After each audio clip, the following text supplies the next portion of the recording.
So, Alhamdulillah, Malaysia tewas menentang pasukan Jordan. Kenapa aku bersyukur? Sebab last time aku pakai baju ni, teruk aku dikecam oleh netizen-netizen dekat luar sana. Dan ditambahkan pula dengan tajuk video aku baru-baru ni, yang mana aku cakap Pak Arab akan tibai skuad Harimau Malaya. Ramai sebenarnya DM aku cakap aku ni selalu negatif dengan skuad Harimau Malaya kita. Tapi geng, sejujurnya memang aku sangat-sangat bersyukur. Sebab apa? Kita cuma tewas dengan jaringan 4-0 je menentang pasukan Jordan malam tadi.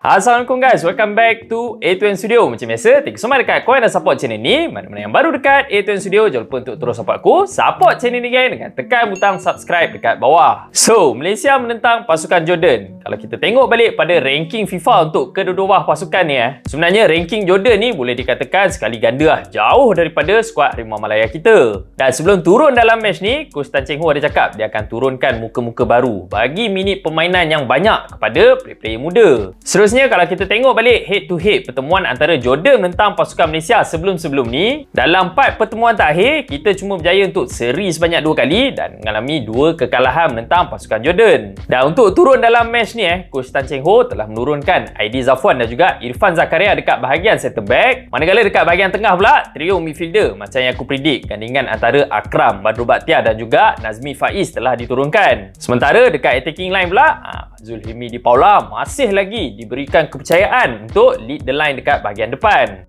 Dan kalau kita tengok balik dalam match ni sebenarnya kalau nak cerita tentang individual error, simple mistake, memang banyak gila kita boleh perkatakan. Tapi bagi aku personally, dalam tempoh 10 hingga 20 minit pertama, dari segi bertahan secara unik untuk skuad Harimau Malaya, player-player kita sebenarnya boleh dikatakan melakukan tugas yang baik pada awalnya. Cuma masalah player-player kita ni, bila jumpa je dengan pasukan Pak Arab, macam biasa, player-player kita jadi gugup, takut untuk pegang bola dengan lama. Ditambahkan pula dengan faktor player-player Jordan memang tak bagi muka, tak bagi masa langsung dekat player-player kita, terutamanya dekat bahagian tengah. So, bila player-player midfield kau pun cepat gila hilang bola, passing tak sampai, benda ni lama kelamaan memang akan makan diri kita sendiri. Dan atas faktor tu lah, kalau kata kita tengok balik dalam match tersebut, start daripada minit ke-20 geng, pasukan Jordan telah meningkatkan diorang punya pressing line. Benda ni memang menyebabkan kita punya bahagian defense payah gila nak possess bola, nak build up menggunakan hantaran-hantaran pendek. Bila perkara macam ni berlaku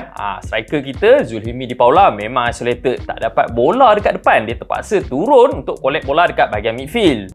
So, masalah kita dalam match ni bukan sekadar individual error dekat bahagian defense, malah bahagian tengah kita pun kena tapau kau-kau geng. Second ball waktu half time tu boleh dikatakan majoritinya dapat balik dekat player-player Jordan. Dan untuk gol pertama skuad Harimau Malaya bolos, yes, gol ni kalau kata kita nak salahkan Arif Farhan disebabkan dia gagal untuk keluarkan bola, memang sangat-sangat boleh. Tapi kita tengok balik secara keseluruhannya, apa sebenarnya yang dilakukan oleh defensive midfield kita. Gap yang ditinggalkan oleh Badrul Bakhtiar dan juga Akram Mahinan dalam situasi Arif Farhan gagal untuk keluarkan bola tu adalah gap yang sangat-sangat besar. So, dengan gap yang ada ni, mustahil lah sebagai seorang center defensive midfield kau cuba untuk provide shielding kepada back four kau. Seterusnya, 7 minit berselang, tak sempat lagi Coach Tan Cheng Ho nak tiupkan balik semangat kepada player-player skuad Harimau Malaya. Berlaku pula communication error antara Yan dan juga Aidi Zafwan. Bagi aku dalam situasi gol kedua ni sebenarnya Yan should have done better dalam situasi tersebut. Sebab apa? Sebagai seorang penjaga gol, apabila kau jerit nak keluar, nak tak nak macam mana pun kau perlu claim bola tersebut. Kau tumbuk ke, kau tepis ke, kau kena dapatkan juga sentuhan ke atas bola tersebut. Dan kalau kata kau gagal lah untuk dapatkan sebarang sentuhan, itulah apa yang berlaku. Cuma dalam situasi gol kedua ni, aku still lagi melihat gol tu secara keseluruhan dan peranan Aidil yang mungkin boleh dia mainkan dalam situasi tersebut. Sebab apa? Dalam situasi 50-50, kau kena pressure dengan striker pasukan Jordan. Kalau katakanlah Aidil tak yakin Yan mampu tangkap bola tersebut, dia mungkin boleh clear terus bola tu. Tapi mungkin Aidil yakin Yan boleh tangkap bola tu, end up Yan tangkap perut dia. So, Malaysia bolos gol kedua dengan cara yang sangat mudah.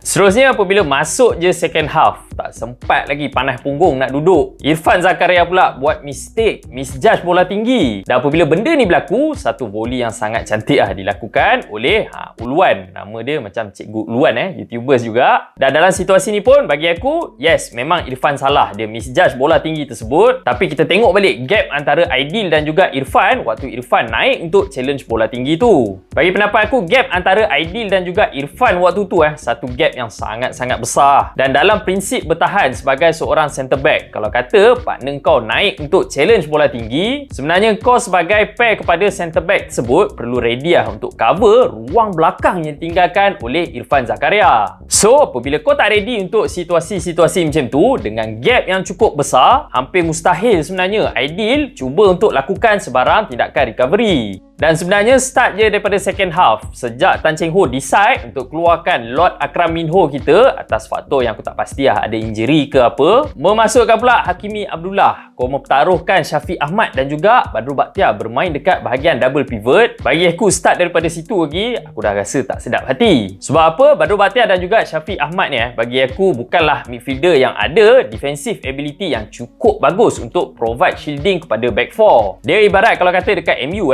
cuba kau bayangkan kalau kata Ole gandingkan Pogba dan juga Bruno. Pogba boleh juga beraksi dekat bahagian pivot. Tapi dengan Bruno yang tak ada defensive ability yang bagus, benda tu memang akan barai Dan bukti dia adalah gol keempat untuk pasukan Jordan. Dalam situasi kita kena counter attack, selepas kita dapatkan corner kick, kalau kata kita tengok balik gerakan untuk gol keempat pasukan Jordan ni kau tengok balik siapa sebenarnya midfielder yang cuba untuk provide defensive contribution dekat situ. Player tersebut adalah Nazmi Faiz.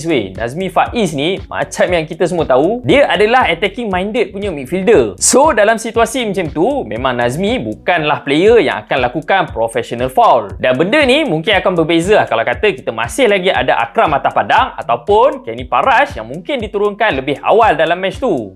So, as a conclusionnya guys, aku still berpendapat ini bukanlah satu kekalahan yang buruk untuk pasukan kita. Sebab apa? Kalau kita tengok balik, kalau tak adanya simple mistake, individual error yang berlaku dalam perlawanan tersebut, kita sebenarnya cuma kalah 2-0 je lah dengan pasukan Jordan. Dan aku juga percaya dengan list player yang kita ada dalam National Call-Up kali ni, ditambahkan pula tempoh masa persiapan yang sangat-sangat singkat yang Tan Cheng Ho ada, aku still rasa Jordan dan juga Uzbekistan ni bukanlah lawan yang sepatutnya tim ni jumpa. Tapi mungkin disebabkan oleh skuad Harimau Malaya kita tak dapat sebarang point waktu international break yang lepas. So FAM nak tak nak terpaksa cari lawan yang ada ranking yang jauh lebih baik daripada skuad Harimau Malaya. Sebab apa? Dia orang cuba untuk elakkan skuad Harimau Malaya ni berada dalam kumpulan yang sukar waktu kelayakan Piala Asia nanti. Dan untuk persiapan menentang pasukan Uzbekistan nanti harapan aku untuk skuad Tan Cheng Ho ni satu je lah. Kalau boleh sebenarnya aku nak Tan Cheng Ho settlekan dulu isu bertahan secara unit sebelum kita fikirkan macam mana kita nak attack kubu Uzbekistan nanti. Sebab apa? Kalau kata dari segi defensif pun kita masih lagi bertergabur. Midfielder pula kelang kabut bila dapat bola, tak adanya ball supply untuk player-player dekat bahagian depan. Kita sebagai penonton tak ada sebarang hiburan weh. Kau tengok balik Zulhilmi dalam match tersebut, ada effort cuba untuk kejar player-player lawan. Walaupun most of the time dia akan tergolek jatuh kena body dengan Pak Arab.